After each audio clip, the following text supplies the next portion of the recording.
হরমনপ্রীত কৌর যে ক্যাচটা নিলেন সেটা কোনো ক্যাচ নয়, 2000 বছরের গ্লানির টুঁটি মুঠোয় ভরে ডিপ কভারের দিকে দৌড় দিলেন।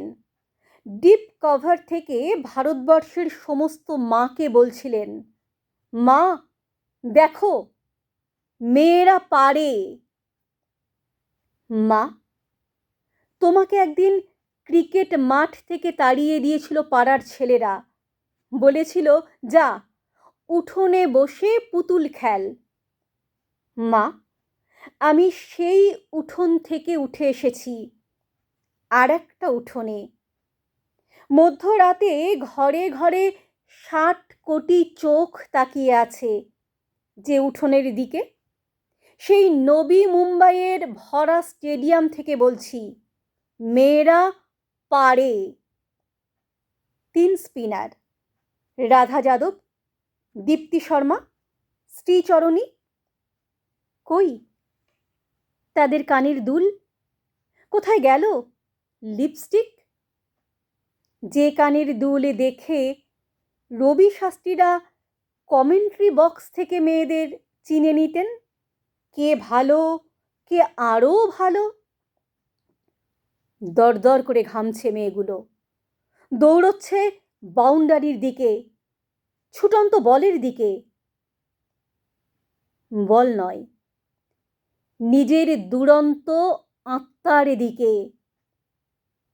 ঘামে ভেজা মেয়েদের মুখ যে এত সুন্দর হতে পারে সে আমি কখনো ভাবিনি। আমি ভেবেছিলাম রাধা শুধু যমুনাতে জল আনতে যায়। বাংলার মেয়ে রিচা ঘোষ বললেন, একটাই কথা ছিল, শরীরের শেষ বিন্দু দিয়ে দিতে হবে। সৌরভ যা পারেননি, রিচা সেই বিশ্বকাপ হাতে ধরলেন। 22 রাত না ঘুমিয়ে যে মেয়েটা মাঠে নেমেছিল সে আরো 22 রাত জাগতে পারবে। স্বপ্ন কাকে বলে? যা আমরা ঘুমিয়ে দেখি? না না না, স্বপ্ন বলে তাকে যা আজীবন ঘুমোতে দেয় না। গত 50 বছরে যত ভ্রূণ হত্যা হয়েছে তারা আজ বলছে, আমাদের একটা মাঠ দাও, আমাদের একটা বল দাও, আমাদের একটা ব্যাট দাও, আমাদের মেরে ফেলো না, আমরাও পারি। ঘরে ঘরে, পাড়ায় পাড়ায়, রাস্তায় রাস্তায়, মেট্রো রেলে, এরোপ্লেনে, ভাবা অ্যাটমিকে নাসায়, বুকার প্রাইজে, ক্ষেপণাস্ত্রে, প্রতিটি নক্ষত্র জয়ে, প্রতিটি কন্যা ভ্রূণ উঠে দাঁড়িয়ে বলছে। কি বলছে?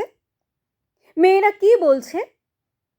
মেয়েরা বলছে, আমাদের একটা মাঠ দাও, আমাদের একটা বল দাও, আমাদের একটা ব্যাট দাও। আমরাও সারা ভারতবর্ষকে আনন্দে, নবীন আনন্দে, গভীর আনন্দে, ইট চাপা আনন্দ থেকে ইট সরিয়ে মাতাল আনন্দে, তুরীয় আনন্দে, সমুদ্র হিমাচল কাঁদিয়ে দিতে পারি। সমুদ্র হিমাচল কাঁদিয়ে দিতে পারি।